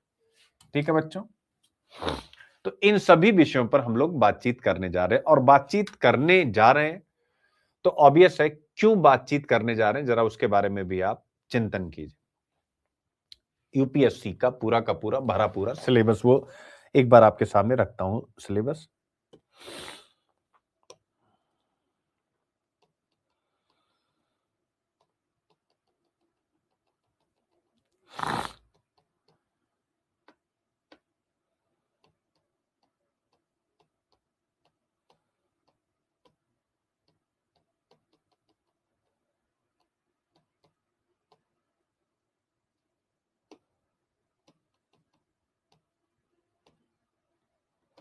तो इसीलिए यह पूरा विषय UPSC GS paper 3 agriculture syllabus को कवर करता है। और आप देखें जीएस पेपर 3 पहले देख सकते हैं, इकोनॉमी, एग्रीकल्चर, फिर उसके बाद जो है GS paper 1 society, women's and women organisation. तो इसी पेपर में पूछा था कि एग्रीकल्चर का फेमिनाइजेशन क्यों बढ़ रहा है, पूछा था, अगर ये पूछा था जीएस पेपर 1 में आपको हो गया, हाँ सर पूछा था। फिर इकोनॉमी, ऑब्वियस एग्रीकल्चर का जीडीपी से संबंध है, रोजगार से संबंध है, इसलिए यह यूनिट हमेशा ही लगी रहती है। और सरकारी नीतियां एग्रीकल्चर के लिए क्या है, निबंध का जिक्र मैंने कर ही दिया कि भारत में अधिकतर किसानों के लिए कृषि जीवन निर्वाह का सक्षम स्रोत नहीं है, एंड सो ऑन प्रीलिम्स वगैरह। अब देखिए 2014 का question, discuss the various economic and socio cultural forces that are driving increasing feminization of agriculture in India. आ गया भैया। तो ऐसे विभिन्न आर्थिक और सामाजिक सांस्कृतिक बलों पर चर्चा कीजिए जो भारत में कृषि के बढ़ते हुए महिलाकरण को प्रेरित करे। लो, तो इकोनॉमिक रीजन भी मैंने बता दिया, सोशियो कल्चरल रीजन भी मैंने बता दिया। दो ही पॉइंट है, एक तो माइग्रेशन मेल एग्री वर्कर्स का, दूसरा लाइफ एक्सपेक्टेंसी। ठीक है। तीसरा ऑब्वियस है, उसमें आप इकोनॉमी में और भी जोड़ना चाहो तो फार्म साइज छोटी है, 70% जो फार्मर हैं वो मार्जिनल हैं, 1 हेक्टेयर से कम लैंड की ऑनरशिप है, उसमें भी समय के साथ पीढ़ी दर पीढ़ी खेत और छोटे होते गए हैं। तो ये ठीक है ना। अब एग्रीकल्चर और ई टेक्नोलॉजी का एक क्वेश्चन पूछा आपसे, फिर देख सकते हैं 2020 में पूछा कि जो साइंस बेस्ड टेक्नोलॉजी है वो एग्रीकल्चर को कैसे चेंज करती है। तो आज आप इसमें ये भी पढ़ेंगे कि मतलब जो टेक्नोलॉजी है उसके लिए हम हमारे किसान और हम कहां तक तैयार हैं। फिर एमएसपी पे तो रेगुलर प्रश्न पूछता, भाई ये क्या है, ये कैसे किसानों के लिए एक इंश्योरेंस की तरह है, इस पर पूछा है। लेकिन अब हम पढ़ने जा रहे हैं एमएसपी का नेक्स्ट स्टेप क्या हो सकता है। तो भैया एमएसपी के कारण बहुत सारे चैलेंज आ रहे हैं, इसलिए इसको मार्केट डिटरमाइंड मॉडल बना दो। अब वो मार्केट डिटरमाइंड मॉडल क्या होता है वो मैं अभी डिटेल से आप लोगों को समझाऊंगा। ठीक है। तो ये अब वुमेन, ये प्रश्न देखिए, fulfilment of new women in India is a myth, यानी महिलाएं सशक्त हो रही हैं, मिथ है। बताओ अब। बिल्कुल भाई, एग्रीकल्चर का फेमिनाइजेशन हो रहा है बट रियलिटी में उनको ऑनरशिप नहीं मिल रही। तो ये क्या है, फेमिनाइजेशन होने के बाद भी मिथक है उनका सशक्तिकरण, और यही पेट्रियार्की है जिस पर यहां प्रश्न पूछा गया। 2017, farming has lost the ability to be a source of subsistence for majority of farmers in India. यही निबंध अभी मैं आपसे जिक्र कर रहा था। तो ये सारी चीजें हैं मेरे प्यारे बच्चों। अब इस पूरे विषय को हम समझते हैं, देख सकते हैं। एक बार कंटेंट पे निगाह डालें, इंट्रोडक्शन, फिर feminisation of agriculture in India, उसका डेटा, ठीक है, और फ्रॉम इनविजिबल लेबर, पहले कृषि में महिलाएं काम करती थी बट उनकी कोई चर्चा नहीं थी, लेकिन अब वो रिकॉग्नाइज्ड हो रही हैं। ठीक है ना। तो कैसे हो रही वो सारी बातें हैं, लखपति दीदी इनिशिएटिव, ये सारी चीजें आप देख सकते हैं, ये सब यहां पर आएगा, डिस्कस होगा। कृषि का मशीनीकरण बढ़ रहा है, उसमें महिलाओं की भूमिका क्या है, तो ये सारी चीजें आप देख सकते हैं। सेल्फ हेल्प ग्रुप और एफपीओस कैसे कृषि में महिलाओं को मजबूत कर रहे हैं और कैसे और कर सकते हैं, ये भी यहां पर है। फिर इसके बाद ऋण तक उनकी पहुंच जो नहीं हो पा रही है, तो क्या बाधाएं हैं स्ट्रक्चरल और क्या रिफॉर्म्स किए गए हैं और क्या और करने चाहिए, ये भी डिटेल में है। फिर उसके बाद आता है मार्केट रिफॉर्म और क्या, यानी एमएसपी, कि अब हमें एमएसपी से आगे सोचना होगा, वो क्या सोचना होगा। फिर नेचुरल फार्मिंग और क्लाइमेट से जुड़ी हुई खेती, इसका भी जिक्र है। ठीक है। तो एग्रीकल्चर को लेकर के फिर ग्लोबल कंपैरिजन भी है, यानी आपके पास एक फिर भी बहुत सारी चुनौतियों का जिक्र है, और फिर उन चुनौतियों का समाधान कैसे किया जाए, वे फॉरवर्ड, उसका भी जिक्र है। और फिर ठीक है ना, एक बेहतर सा कंक्लूजन है, और फिर एक मेंस का क्वेश्चन भी है। एक नहीं, 5 क्वेश्चन है, और आज ये क्वेश्चन भी मैंने एक नए अंदाज में दिया है। जरा इस क्वेश्चन को आप देखिएगा और फिर मेरी मेहनत को अच्छा लगे तो अंदर से अप्रिशिएट कीजिएगा, और उससे भी बढ़ के इनोवेशन को। आज मैंने क्या दिया है, जैसे मान लो मैंने पहला क्वेश्चन दिया, तो फिर मैंने आपको यह भी बता दिया कि इस प्रश्न में, मतलब इस प्रश्न में मैंने जो पूरा इतना लंबा डिस्कशन करने जा रहा हूं उसका क्या क्या शामिल किया। फिर अगर मैंने उसका आंसर तो दिया ही दिया हूं, ऐसे ही सभी प्रश्न। दूसरा प्रश्न है तो इसमें क्या क्या, यानी प्रश्न में क्या शामिल है, प्रश्न की डिमांड नहीं है, प्रश्न में क्या क्या मैं समझाना चाह रहा हूं आपको कि प्रश्नों को निचोड़ने की कला सीखो। तो ऐसे ही 5 क्वेश्चन हैं जिन पर हम लोग बातचीत करेंगे। ठीक है। तो आई होप आप चीजों को समझ गए। अब इसको थोड़ा सा, जो भी डिस्कशन हुआ उसको मैं एक रूपरेखा प्रदान करता हूं यहां पर अपने एनालिसिस से, जिससे आप इसको अच्छे से समझ जाए। मान लीजिए आप उत्तर प्रदेश कि एक गांव में एक किसान है, आपके पास, आप मतलब जो बच्चे अभी मेरा लेक्चर देख रहे हैं, यानी आप जैसे कविता, मोहिनी, रुपेश, तो मान लो मैं रुपेश को ले लेता हूं और रुपेश का नाम बदल के रामलाल कर देता हूं, थोड़ा फार्मर टाइप का, ठीक है ना, रामलाल या रुपेश ही। अब ये रुपेश एक फार्मर है जिनके पास 1.5 एकड़ लैंड है, जमीन है। वो वीट और राइस, जो इंडिया का फेमस क्रॉपिंग पैटर्न है, उसकी खेती कर रहे हैं। और ये मंडी, यानी जो मंडी होती है उस मंडी पर डिपेंड करते हैं। यानी अपना माल बेच सॉरी अपना माल बेचने के लिए इनके इनको बैंक से लोन नहीं मिल पाता है, और इनका जो सन है या डॉटर है वो शहर में है, यानी सिटीज में है। और इनकी जो इन एग्रीकल्चर है उसको इनकी पत्नी संभाल रही है, इनकी वाइफ। अरे बाप रे बाप, सॉरी। अब सवाल है कि क्या यही भारत की कृषि है, यानी जो मैंने रामलाल या रुपेश का बताया, क्या ये भारत की कृषि की विशेषता है, फीचर्स है? आप कहेंगे हाँ सर, 80% आज इंडिया में खेती ऐसी ही है।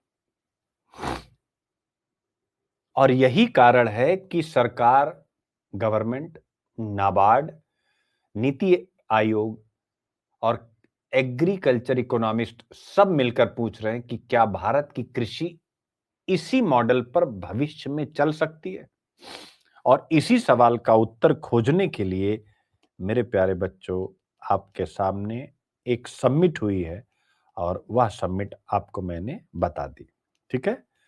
तो इसी सवाल का उत्तर खोजने के लिए यह एग्री समिट हुई है। तो आप समझ गए एग्री समिट क्यों हुई है, यानी कृषि के सामने जो चैलेंज है उस चैलेंज का सलूशन यानी हल ढूंढने के लिए, दैट्स इट। अब आता है कि आप कहेंगे सर अच्छा चैलेंजेस है, थोड़ा बता दीजिए।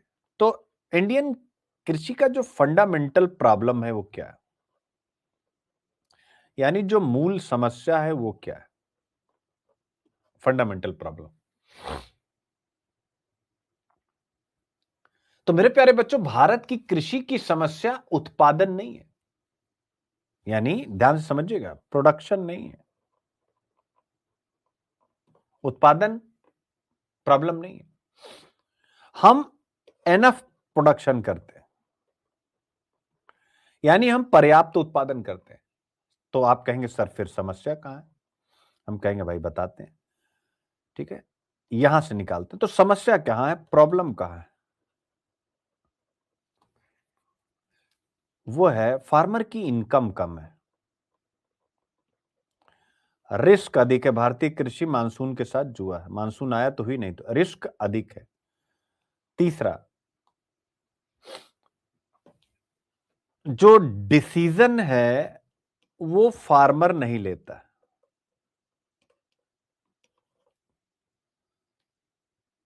यानी इसका मतलब किसान उत्पादन तो करता है लेकिन कमाई कोई और तय करता है, यह बात है, बिचौलिया and so on so on.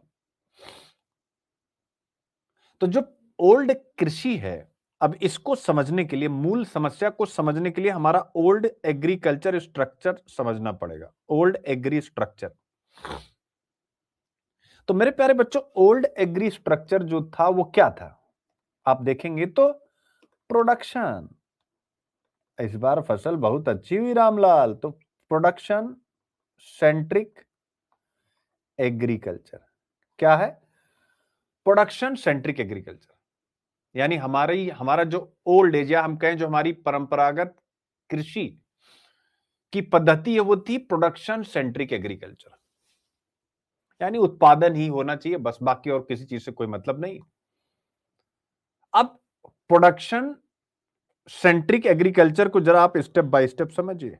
Step 1, production centric agriculture को समझा रहा हूं, और यही प्रश्न आ सकता है कि क्या भारत की कृषि प्रोडक्शन सेंट्रिक एग्रीकल्चर है। अब थोड़ा दिमाग के दिए तोते सब जला के रखिए। तो स्टेप 1 में क्या होता है, गवर्नमेंट एमएसपी डिक्लेयर करती है 23 फसल का, आप सबको पता है, जिसे हम कहते हैं न्यूनतम समर्थन मूल्य। यानी सरकार कहती है कि जो तुमने इन 23 फसलों का उत्पादन किया है, अगर उसका बाजार मूल्य पहले 15 रुपए था, गिर के 10 रुपए हो जाएगा, तो भी हम खरीदेंगे उसी 15 रुपए पे। यानी किसानों को उनकी इनकम की एक श्योरिटी दे देता है एमएसपी। हो गया। अब स्टेप 2 क्या होगा भाई, जब उनको फसल एक प्रकार का इंश्योरेंस मिल गया ना बेटा कि रेट कितना भी गिरेगा हम आपको उतना ही देंगे, तो किसान क्या करता है, वही फसल बोता है। यानी जो उन 23 में से, क्यों बोता है, क्योंकि रिस्क कम है उसमें, क्योंकि उसको पता है कि मिलना ही मिलना है।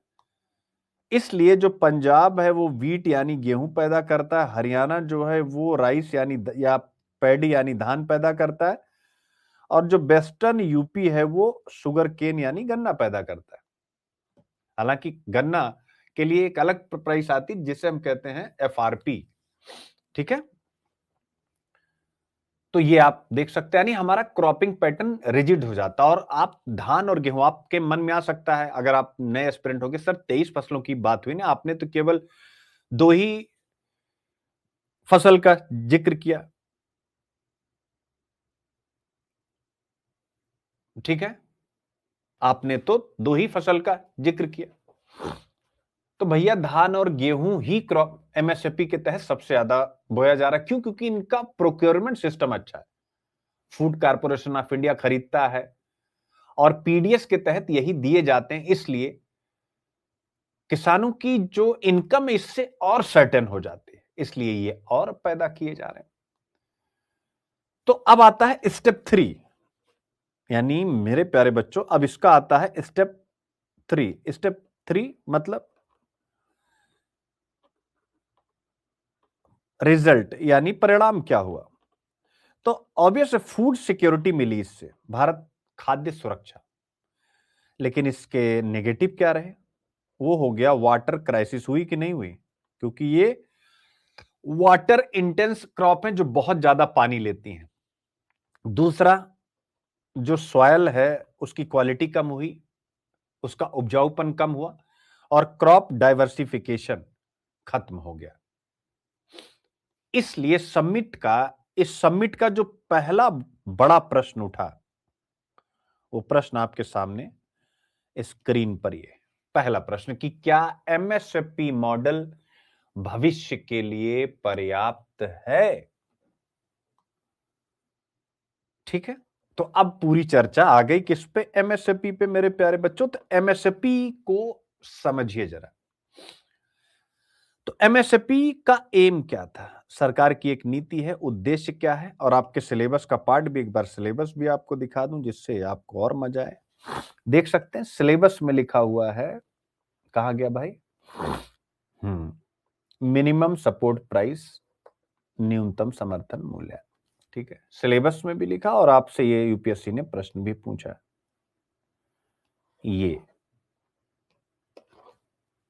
ये प्रश्न आप देख सकते हैं, ये वाला प्रश्न, न्यूनतम समर्थन मूल्य। तो एमएसपी का उद्देश्य क्या था, किसानों को सिक्योर करना और देश को फूड सिक्योरिटी देना, यानी खाद्यान्न में सुरक्षा देना।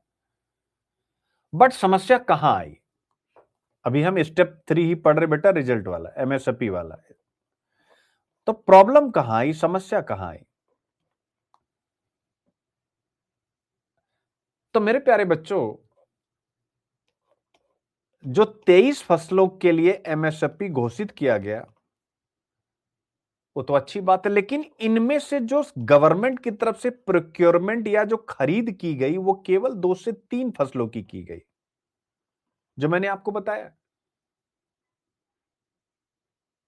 तो इसलिए क्रॉप डाइवर्सिफिकेशन एमएसपी होने के बाद भी नहीं हो पाया, क्योंकि प्रोक्योरमेंट सिस्टम कुछ ही फसलों का हुआ अच्छे से।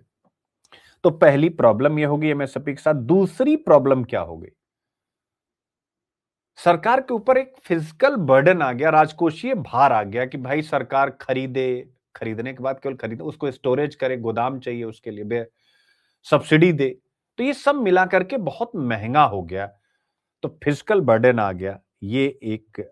और फिर तीसरा आया, मार्केट का जो सिग्नल होता है भाई, मार्केट में किस फसल की क्या कीमत है, जैसे व्यापार में ना कोई वस्तु की कीमत बाजार से तय होती है, तो मार्केट का सिग्नल खत्म हो गया। यानी मार्केट कहता है कि दाल उगाओ, दाल की डिमांड है चूंकि लोग न्यूट्रिशन की तरफ जा रहे हैं। एमएसपी कहता है गेहूं उगाओ क्योंकि यहां फिक्स्ड इनकम है। तो क्या होगा, समस्या आ जाएगी। तो इसी प्रॉब्लम के सलूशन के लिए ये समिट क्या कहती है, जो यहां पर आपके सामने टॉपिक आ रहा है, ध्यान से देखिएगा, कि एमएसपी हटाओ नहीं, एमएसपी के साथ साथ मार्केट मॉडल को अपनाओ। तो यही है, need to shift to market determined price from MSP. तो यहां एमएसपी को हटाना नहीं, हमेशा क्लियर रहेगा।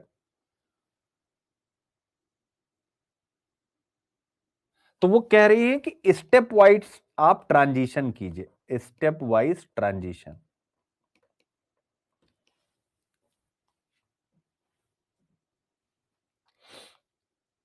अब ये कैसे होगा, मार्केट डिटरमाइंड प्राइस, जैसे कल हमने कैपिटल मार्केट में बहुत सारी बातें आपको पढ़ाई ना। तो स्टेप वाइज, तो पहला स्टेप ये कहते हैं क्या करिए भाई, तो स्टेप नंबर 1 कहते हैं रिस्क प्रोटेक्शन बनाए रखें। यानी किसानों को जो डर रहता है कि भाई हमारी फसलों की उचित कीमत नहीं मिलती, इसलिए एमएसपी रहना ही चाहिए, तो वो बना रहे। क्यों? क्योंकि किसान प्राइस क्रैश से डरता है। तो आप वो रखिए, लेकिन उसके साथ साथ क्या करिए, इंट्रोड्यूस कीजिए। जैसे फिल्म आती है ना, इंट्रोडक्शन, तो वैसे ही एक इंट्रोड्यूस कीजिए, क्या, कमोडिटी डेरिवेटिव्स। क्या करिए, कमोडिटी डेरिवेटिव्स। अब आप कहेंगे ये क्या भला है, आसान भाषा में मैं समझाता हूं, समझिएगा। जैसे कोई भी एक्सीडेंट हो, उसका इंश्योरेंस होता है, गाड़ी हो, इंसान हो, कोई भी हो। यानी जैसे दुर्घटना का बीमा होता है, वैसे ही मेरे प्यारे बच्चों, प्राइस का भी इंश्योरेंस होता है। किसका? प्राइस का। इस प्राइस को इंश्योर कर दो, इसका बीमा कर दो। कैसे, जरा देखिएगा। मान लीजिए गेहूं की प्राइस 2000 पर क्विंटल है, तो यहां पर बीमा रहे, उस बीमा को कहा गया है यहां पर पुट ऑप्शन। उस बीमा का नाम है पुट ऑप्शन। अभी आप ये पकड़िएगा, कमोडिटी डेरिवेटिव्स में पुट ऑप्शन। तो ये गेहूं की कीमत है 2000, तो किसान क्या करेगा, इस पुट ऑप्शन को खरीद लेगा। अब अगर उसके पास ये पुट ऑप्शन है, तो अगर इस 2000 की कीमत गिर करके 1700 पर क्विंटल हो जाती है, तो क्या होगा, ये पुट ऑप्शन उसको 2000 रुपया ही दिलाएगा। तो प्रोटेक्शन मिला, लेकिन यानी 2000 तो उसके हाथ में है ही है, ये फिक्स हो गया। लेकिन अगर कीमत बढ़ के 2400 हो गई, तो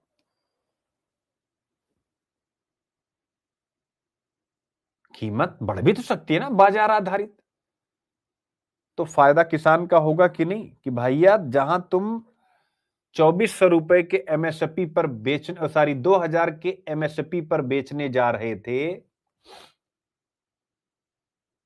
अब वो 2400 पर बेच रहे, तो 400 और आपका एड ऑन हो गया कि नहीं हो गया। और कुछ करना नहीं है, केवल कमोडिटी डेरिवेटिव्स नामक एक टूल इंट्रोड्यूस कर देना। उसके अंतर्गत होगा पुट ऑप्शन, किसान इसको खरीदेंगे तो 2000 ही कीमत होगी, तो 1700 ही, तो आपको पुट ऑप्शन के तहत 300 रुपया उसमें एड ऑन हो जाएगा। बाकी का अगर 2400 हो गया, तो एमएसपी जैसी सुरक्षा, लेकिन मार्केट आधारित। यही है कमोडिटी डेरिवेटिव्स। अब समझ में आ गया। तो पहला स्टेप हो गया ये। दूसरा स्टेप क्या कहा गया, स्टोरेज बनाओ। स्टोरेज बनाओ, यानी इसका मतलब क्या है, जैसे गोदाम बनाओ, क्योंकि देखो किसान बेचारा आज पैदा किया, अब साहूकार उसको बता भाई उसको पैसा चाहिए, तो किसान जो साहूकार है औने पौने दाम पर खरीद लेगा। तो मार्केट स्टोरेज क्या करेगा भाई, किसान होल्ड कर लेंगे, स्टोर कर लेंगे, तो तुरंत बेचने को मजबूर नहीं होंगे, और बाद में जब कीमत बढ़ेगी तब बेचा जाएगा। इसलिए दूसरा क्या करना है, स्टोरेज का system, warehouse, cold chain, ठीक है ना, ये बनाना है। और मैंने आप लोगों को पढ़ाया पीछे, नेगोशिएबल वेयर हाउस रिसीप्ट भी बनानी है, जिसको रख करके किसान बैंक से उधार ले सके। यानी अगर मेरा 100 कुंटल किसी गोदाम में रखा हुआ तो मेरे पास 100 कुंटल की रिसीप्ट है, तो इसका मतलब 100 कुंटल गेहूं, 50 कुंटल गेहूं, 25 कुंटल गेहूं हमारा तो गोदाम में है ना, तो उसकी एक हमारे पास रिसीव रहे, जिसको कहते हैं नेगोशिएबल वेयर हाउस रिसीप्ट, जो हम बैंक में ले जाएं दे दें, वो कोलेट्रल हो जाएगा, उसको बैंक रख लेगा और हमें कहेगा हाँ भैया तुम्हारे पास इतनी कीमत, तुमको हम इतना लोन दे रहे हैं, जाओ कृषि करो। मजा आ गया कि नहीं मजा आया? तो ये दो काम बहुत महत्वपूर्ण है करने को। एक बार सब बच्चे बताएं, डेरिवेटिव्स समझ गए? तीसरा स्टेप इसमें कहा गया है, आप क्या अपनाइए, स्टेप नंबर 3, फार्मर के ऑर्गेनाइजेशन बनाओ। यानी जैसे एफपीओ है, जिसे हम कहते हैं फार्मर प्रोड्यूसर ऑर्गेनाइजेशन, ठीक है ना, तो ये इसको बनाओ, इसको और बनाओ, यानी है ये लेकिन इसको और बनाओ। क्यों? क्योंकि भारत की जो असली समस्या क्या, 70% किसान 1 हेक्टेयर से कम भूमि वाले, 86% 2 हेक्टेयर से कम भूमि वाले, यानी किसान छोटा है। ऐसे में बेचारा एक किसान, अगर अकेला किसान है, वन फार्मर, रामलाल, तो रामलाल क्या करेगा? मार्केट में पावरलेस हो जाएगा कि नहीं? मार्केट में पावरलेस हो जाएगा कि नहीं, बोलो भाई? तो ये मार्केट में पावरलेस हो जाएगा। तो क्या करना चाहिए? 1 से भले 2, 2 से भले 3, 3 से भले 1000, 1000 किसान मिलकर एक कंपनी बनाओ। क्या करो? 1000 किसान मिलकर एक कंपनी बनाओ, इसी कंपनी को कहते हैं एफपीओ। अब ये एफपीओ काम कैसे करता है? स्टेप 1, यानी सामूहिक रूप से फार्मर्स को रजिस्टर करता है। अब अगर 100 किसान हो गए तो ये क्या करेंगे? एक खेत के लिए फर्टिलाइजर महंगा मिलेगा ना, जब आप रिटेलर की दुकान पे जाएंगे तो रिटेलर जिस होलसेल वाले से खरीदा होगा तो अपना प्रॉफिट भी तो आपसे लेगा ना। जैसे होलसेल से मैं हूं रिटेलर, फर्टिलाइजर बेचने वाला, पेस्टिसाइड्स बेचने वाला, सीड्स बेचने वाला। अब मैंने क्या किया कि रिटेल दुकान खोली, होलसेल से उठाया और आपको बेच रहा हूं। तो मैं क्या अपनी कमाई नहीं जोड़ूंगा, अपनी लॉजिस्टिक कास्ट नहीं जोड़ूंगा, अपना प्रॉफिट नहीं जोड़ूंगा? तो जो 100 रुपए का सामान 125 रुपए में आपको मिल रहा है। तो एफपीओ कैसे काम करेगा? तो पहले किसानों को रजिस्टर्ड करेगा, 1000 हो गए तो वो फर्टिलाइजर को बल्क में परचेज करेंगे, कहां से? डायरेक्ट कंपनी से। तो सस्ते में पड़ा सबको, बचा पैसा, और बेचेंगे भी एक साथ, तो कीमत बढ़ी हुई मिलेगी, मिलेगी कि नहीं मिलेगी? और उससे भी पहले अगर वो अपने उत्पाद की प्रोसेसिंग एंड ब्रांडिंग करना चाहते तो भी उनके पास एक फंड, वो अगर कुछ पैसा मिलाएंगे तो भी उनके पास एक फंड इकट्ठा हो जाएगा, या बैंक भी उनको फंड दे देगा। रिजल्ट क्या होगा? इनपुट कॉस्ट कम हो जाएगी, लागत जिसको कहते हैं वो कम हो जाएगी, रिड्यूस हो जाएगी, सेलिंग प्राइस बढ़ जाएगी,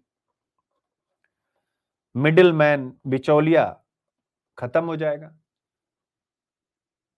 इस समिट में यही कहा गया है कि future agriculture is equal to FPO, farmer produce organisation agriculture. सब बच्चे एक बार कमेंट जरूर करें, मस्त ये वाला समझ में आया कि नहीं? एफपीओ समझ में आया कि नहीं मेरे बच्चे? ठीक है, तो यहां तक की सारी पिक्चर क्लियर हो गई। ठीक है, एमएसपी और ओहो क्या हो रहा है यार ये। अब आते हैं वुमेन, वुमेन वाला मुद्दा, कि भारत की खेती में पुरुष शहर चले गए हैं, महिलाएं खेत पर हैं, और इसको कहते हैं फेमिनाइजेशन ऑफ एग्रीकल्चर। देख सकते हैं जो पहला टॉपिक है।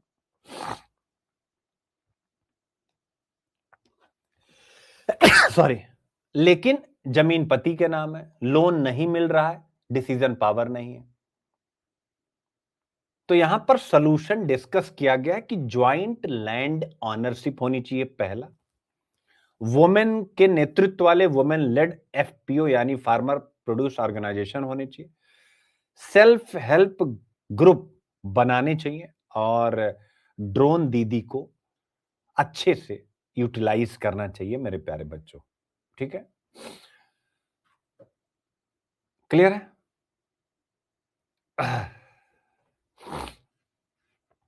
ड्रोन दीदी क्यों महत्वपूर्ण है? क्योंकि जो ड्रेजरी है, यानी जो देख सकते हैं यहां लिखा होगा ड्रेजरी, शारीरिक थकाऊ श्रम एग्रीकल्चर में इस्तेमाल होता है। महिलाएं स्प्रे भी करती हैं, बोझ भी सर पे लादती हैं, मैनुअल वर्क करती हैं, तो अब इनका काम ड्रोन करेगा, महिला केवल उसको ऑपरेट करेंगे। आई होप आप समझ, यानी लेबर स्किल ट्रांजिशन से आगे काम करेगा एग्रीकल्चर में। तो ये बात जिक्र किया गया, ये भी अच्छी बात है, यानी ज्यादातर टेक्निक का इस्तेमाल एग्रीकल्चर में करो। ठीक है, अब आता है इसमें एक और कहा गया भैया एग्री स्टैक, यानी क्या है, एग्री स्टैक का भी जिक्र किया गया है इसमें। ठीक है ना, ये देख सकते हैं agri stack, digital agriculture, agri stack. Agri stack यानी आपका सारा डेटा डिजिटल होगा और आप डिजिटल खेती कीजिए। एग्री स्टैक समझो जरा इसको। पहले मेरे बच्चों सरकार को पता नहीं था कि किसान कौन है, क्या उगाया, कितना नुकसान उनका हुआ या नहीं हुआ। अब जब एग्री स्टेक बन जाएगा तो ये एक डिजिटल इकोसिस्टम, जिस पर मैं आपको पढ़ा चुका हूं, क्या है ये डिजिटल इकोसिस्टम, जिस पर मैं आपको विस्तार से पढ़ा चुका हूं। अब इसमें क्या होगा, आपका लैंड रिकॉर्ड रखा जाएगा, क्रॉप का डेटा रखा जाएगा, क्रेडिट की हिस्ट्री रखी जाएगी, इंश्योरेंस की हिस्ट्री रखी जाएगी, सब्सिडी आपकी हिस्ट्री रखी जाएगी और सारा डेटा रखा जाएगा। यही है एग्री स्टेक।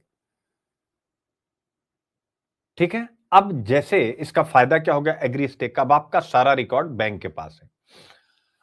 एग्री स्टेक के पहले लोन लेने के लिए बैंक के कितने चक्कर, एक बार फॉर्म भरो, फिर अगली बार बुलाएगा, फिर अगली बार करके 5-6 चक्कर आपके बैंक के लगते।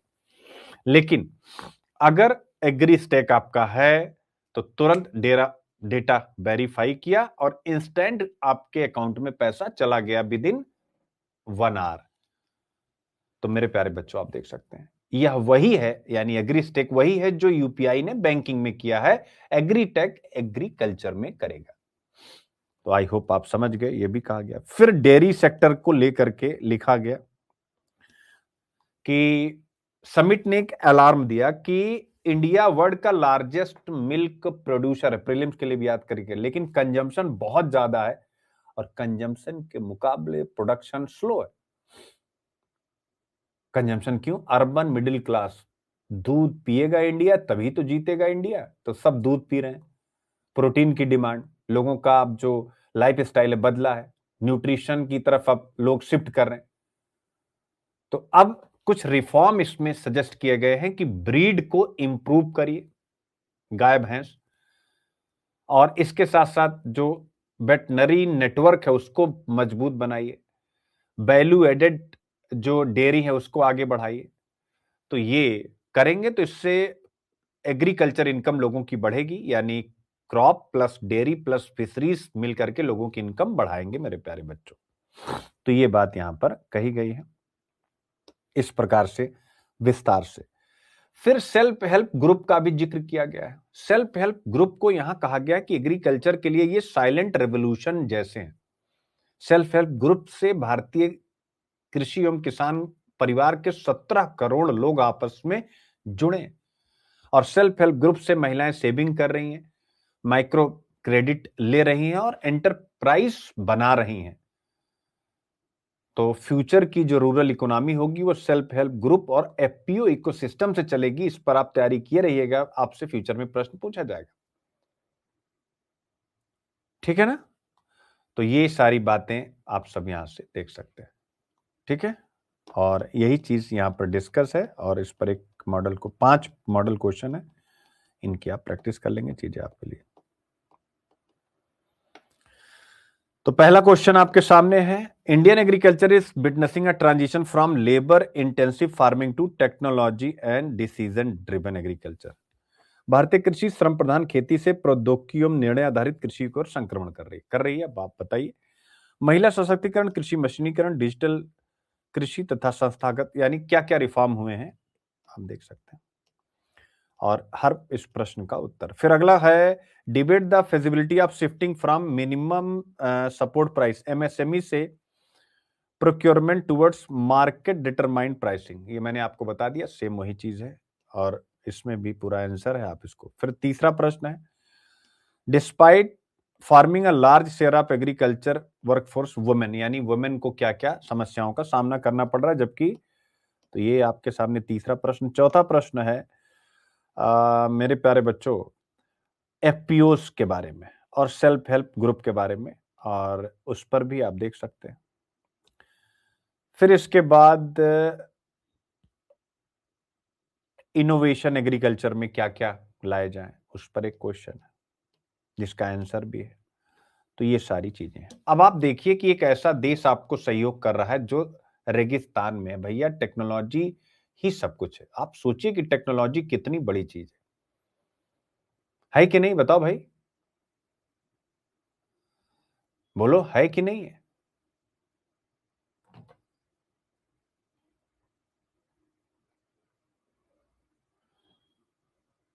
यानी आप कल्पना कीजिए कि एक ऐसा एरिया जहां पर तमाम प्रकार के चैलेंज हैं। क्या है? जहां तमाम प्रकार के चैलेंज हैं,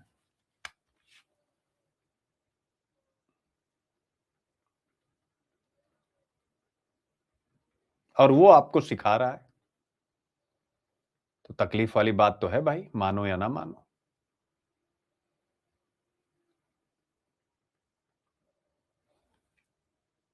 ठीक है,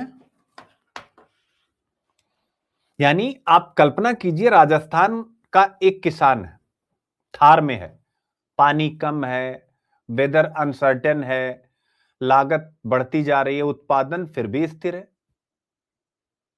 कल्पना कीजिए, अब राजस्थान का एक किसान है, पानी कम है, मौसम अनिश्चित है, लागत बढ़ती जा रही है, उत्पादन स्थिर है। कब सिंचाई करनी है, तब सवाल उठेगा कि नहीं, कि भैया जब इजराइल ऐसे खतरनाक रेगिस्तान में खेती सफल है तो भारत में क्यों नहीं। ठीक है, और यही विषय है आज आपके सामने डिस्कशन में, कि भारत और इजराइल ने मिलकर India Israel innovation centre for agriculture IINC स्थापित करने का निर्णय लिया। यानी आज हम पढ़ने जा रहे हैं कि भारत को कृषि तकनीक की जरूरत क्यों, इजराइल कृषि महाशक्ति कैसे बना, इंडिया इजराइल का ये जो इनोवेशन सेंटर जिस पर मैंने टिक किया ये क्या है। साथ ही एक टर्म आएगा प्रिसीजन फार्मिंग। प्रिसीजन फार्मिंग क्या है मेरे प्यारे बच्चों, उसके साथ साथ हम देखेंगे विलेज ऑफ एक्सेलेंस बनाने की बात कही गई, ये क्या है और ये क्या बदलेंगे, और फिशरीज कोऑपरेशन हमारे दोनों देशों के बीच में क्यों महत्वपूर्ण है मेरे प्यारे बच्चों। तो ये बड़ा महत्वपूर्ण विषय है और इसको हम यूज करेंगे केवल, ठीक है ना, इसको हम केवल और केवल यूज करेंगे। किस चीज में यूज करेंगे, यानी इंडिया के एग्रीकल्चर पर कुछ भी लिख रहे हैं तो हम जो ये इनिशिएटिव ले रहे हैं उसको हम इनपुट के रूप में वहां अपने आंसर में यूज करेंगे। ठीक है, तो IR इंडिया इजराइल रिलेशन, फिर एग्रीकल्चर की सारी यूनिट्स यहां लगी हुई हैं। तो मेरे प्यारे बच्चों, भारत की कृषि की वास्तविक समस्या, सबसे पहले इस पर हम बातचीत करते हैं, तब समाधान की तरफ इजराइल की यात्रा करेंगे। भारत कृषि प्रधान प्रधान देश है, आपको पता है, लेकिन चुनौतियां बहुत सारी हैं जिनका जिक्र अभी हम कर चुके हैं कि 86% किसान मार्जिनल या स्मॉल है, ग्राउंड वाटर क्राइसिस है यानी कि वाटर स्ट्रेस है, भूजल संकट है, क्लाइमेट चेंज के अकॉर्डिंग कृषि का चैलेंज बढ़ता जा रहा है, तीसरा, और प्रोडक्शन और इनकम के बीच में बड़ा गैप है, और पोस्ट हार्वेस्ट यानी फसल की कटाई के बाद बड़ा नुकसान हो जाता है किसानों का। मतलब समस्या बीज या मेहनत की कमी नहीं है, समस्या है टेक्नोलॉजी का गैप। और इसी टेक्नोलॉजी के गैप को भरने के लिए हमने पकड़ लिया किसको, इजराइल को। यानी इजराइल इसी टेक्नोलॉजी से रेगिस्तान में कृषि कर रहा है। यानी इजराइल को आप देखेंगे तो 60%, अगर आप यहां जाएं मैप में, तो ये जो इजराइल है इसका 60% भूमि रेगिस्तान है। पानी की भारी कमी है, वर्षा अत्यंत कम है, फिर भी विश्व की सबसे एफिशिएंट एग्रीकल्चर सिस्टम इजराइल में है। तो आप कहेंगे सर उन्होंने क्या किया? हम कहेंगे बेटा उन्होंने ड्रिप इरिगेशन, या जो बूंद बूंद सिंचाई है ना, ड्रिप इरिगेशन उन्होंने इन्वेंट किया। दूसरा, उन्होंने वेस्ट वाटर को रिसाइकल किया। तीसरा, ग्रीन हाउस फार्मिंग की। चौथा, डेटा ड्रिवन एग्रीकल्चर किया, क्योंकि उनकी सोच थी कि water is not a resource, it is a technology. तो इसीलिए आप इसको लिख भी सकते हैं, किसी भी राष्ट्र के विकास एवं सुरक्षा में विज्ञान एवं प्रौद्योगिकी कैसे सर्वोपचार है। लिख सकते हैं कि नहीं लिख सकते?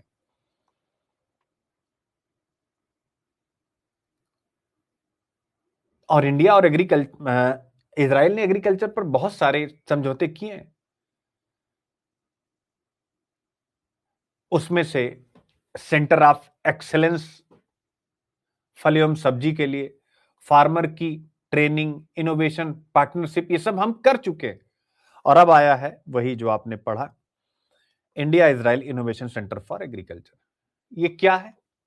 एक ज्वाइंट सेंटर हम बनाएंगे, Indian council of agricultural research ICAR, और जो वहां की संस्था है मेरे प्यारे बच्चों, उसका नाम है मासव। उसको आपको पढ़ने को मिलेगा अभी आगे, यहां पे आप आएंगे तो। ठीक है, ये जो एक्स सेंटर बन रहा है, ठीक है ना, तो इसमें आपको पढ़ने को मिलेगा ICAR और इजराइल का डेवलपमेंट कोऑपरेशन एजेंसी है MASHAB, मासाव। यानी ये फ्यूचर की एग्रीकल्चर टेक्निक विकसित करेंगे इस सेंटर में मेरे प्यारे बच्चों। तो बस यही, यानी आपको पढ़ना है कि हमने एक समझौता किया है बस। उसके बाद एक क्वेश्चन आपके सामने है जिसकी आप प्रैक्टिस कर लेंगे। ठीक है बच्चों, एक बार प्रश्न देखिए, बाकी और कुछ भी नहीं है। बाकी आप सबको पढ़ाया गया है, जैसे प्रिसीजन फार्मिंग क्या है, सटीक खेती। तो पुरानी खेती होता था वन साइज फिट्स ऑल, जैसे मैं क्लास के बारे में बताता हूं, वन साइज फिट्स ऑल, पूरा खेत एक जैसा उपचार, कहीं ऊंचा है नीचे कोई फर्क नहीं पड़ता। नई खेती, हर पौधे की नीड अलग अलग, सेंसर, सैटेलाइट, AI डेटा से खेती की जाएगी।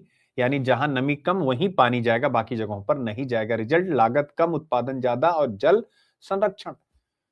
तो यही है टेक्नोलॉजी। दूसरा, हम सैटेलाइट बेस्ड इरिगेशन करेंगे।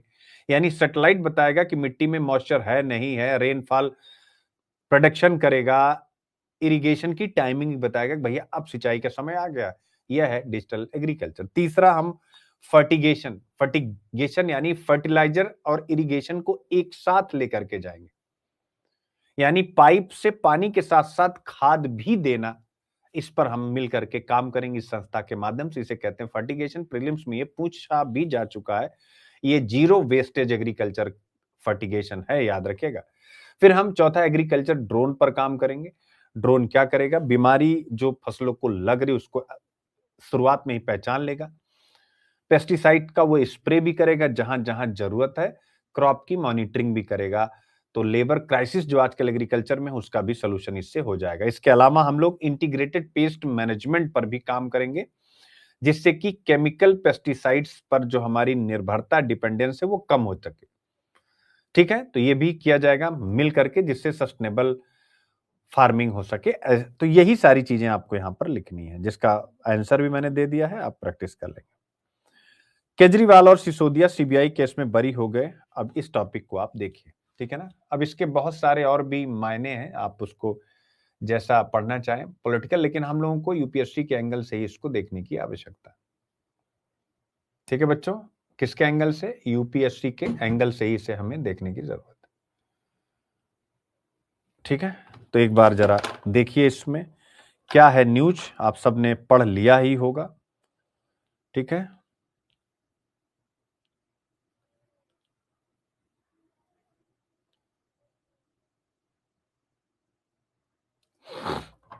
ठीक है, इसको मैं यहीं समझा देता हूं, केवल ये समझने के लिए, इसमें और बहुत कुछ नहीं है। यानी एक व्यक्ति पर आरोप लगा कि उसने सरकारी योजना में घोटाला किया, ठीक। अब सीबीआई जांच शुरू करती है, ठीक है। अब मान लीजिए उस व्यक्ति ने उस कथित घोटाले के पैसे से होटल खरीदा, कंपनी बनाई या जमीन खरीद ली। तब दूसरी एजेंसी आती है और कहती है कि हमें घोटाला नहीं देखना है, हमें देखना है घोटाले का पैसा कहां से आया। और यहीं से शुरू होता है सीबीआई वर्सेस ईडी का पूरा कॉन्सेप्ट, जो मैं आपको सिखाना चाहता हूं। आपको अच्छे से पता है भारत में अलग अलग एजेंसीज हैं जो अलग अलग भूमिका निभाती हैं। सीबीआई क्या करता है? Central bureau of investigation. ये करप्शन, अगर आपने पब्लिक पोस्ट का मिसयूज किया है, यानी सरकारी पद का दुरुपयोग किया है, या आपने कोई भी आपराधिक साजिश रखी है, तो ये क्या करता है? सीबीआई ओरिजिनल क्राइम यानी असली अपराध की जांच करता है। इसे हम कानूनी भाषा में कहते हैं प्रेडिकेट ऑफेंस, यानी मूल अपराध। तो जो सीबीआई है वो किस पर काम करता है? मूल अपराध पर, प्रेडिकेट ऑफेंसेस पर काम करता है। फॉर एग्जाम्पल, प्रेडिकेट ऑफेंसेस में क्या आएंगे? रिश्वत लेना, पॉलिसी में दूसरों को लाभ पहुंचाने के लिए हेरफेर कर देना, गवर्नमेंट को नुकसान करना। तो ये हो गया सीबीआई। अब आता है ईडी क्या करती है। ईडी, मेरे प्यारे बच्चों, इन्फोर्समेंट डायरेक्टोरेट, ये क्या लागू करती है? Prevention of money laundering act 2002 को ये इंप्लीमेंट करने वाली एजेंसी है। तो ईडी का ध्यान अपराध यानी क्राइम पर नहीं, बल्कि अपराध से बने पैसे पर होता है। शब्द को पकड़िएगा, सीबीआई अपराध और ईडी अपराध से बना पैसा। सीबीआई पूछती अपराध हुआ, ईडी पूछती है अपराध से पैसा बना। बस यही अंतर आपको सिखाना था, ठीक है। ये दो चीज आपको मुझे समझानी थी, बाकी आप पढ़ते रहिएगा। और ठीक है, बाकी और कुछ खास नहीं है। एक प्रश्न मैंने बना दिया है मनी लॉन्ड्रिंग ईडी की पावर को लेकर के, ठीक है। हो गया बच्चों। अब उसके बाद यानी जो आपका अंतिम टॉपिक आता है, वो वही टॉपिक है जिसकी शुरुआत में मैंने थोड़ी सी चर्चा कर दी थी। ये देखिए, आप सोचिए, इस पर आर्टिकल लिखना पड़ गया। थार लापरवाह ड्राइविंग के साथ अपने बढ़ते जुड़ाव को क्यों नहीं छोड़ पा रही, यानी ऐसा क्या है इस थार में? देखिए, मतलब समझ रहे हो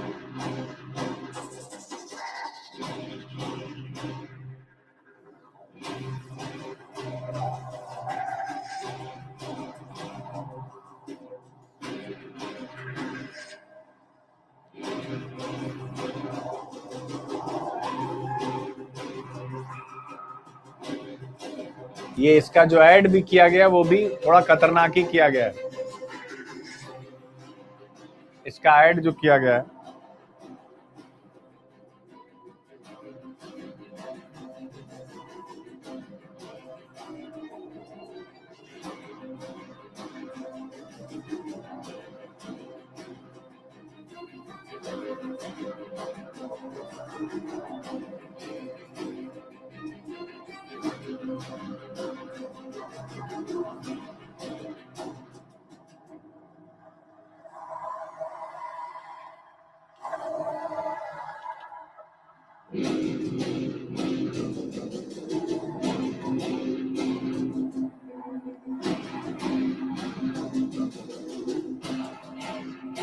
ये समझ रहे हो मैं क्या दिखा रहा हूं?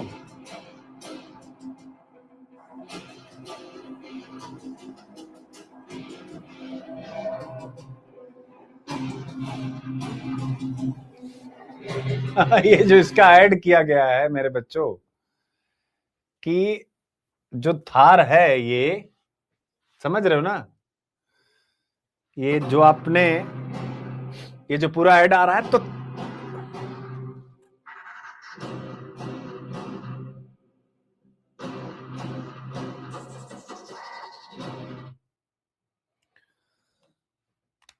बच्चों, ये जो थार है, ये आप इसको ऐसे समझिए कि इस पर जब लोग बैठते हैं ना, तो चूंकि थार एक बड़ी गाड़ी है, ऊंची गाड़ी है और पावरफुल दिखने वाली एसयूवी है, तो इसमें बैठने पर ड्राइवर को पावरफुल और डोमिनेंट फीलिंग आती है। हालांकि मैं भी बैठा हूं कभी, एक बार मैंने भी इसकी टेस्ट ड्राइव की थी शुरुआत में जब आई थी, मुझे तो ऐसा कुछ नहीं फील हुआ। खैर, इसमें बैठने पर ड्राइवर को पावरफुल और डोमिनेंट फीलिंग होती है।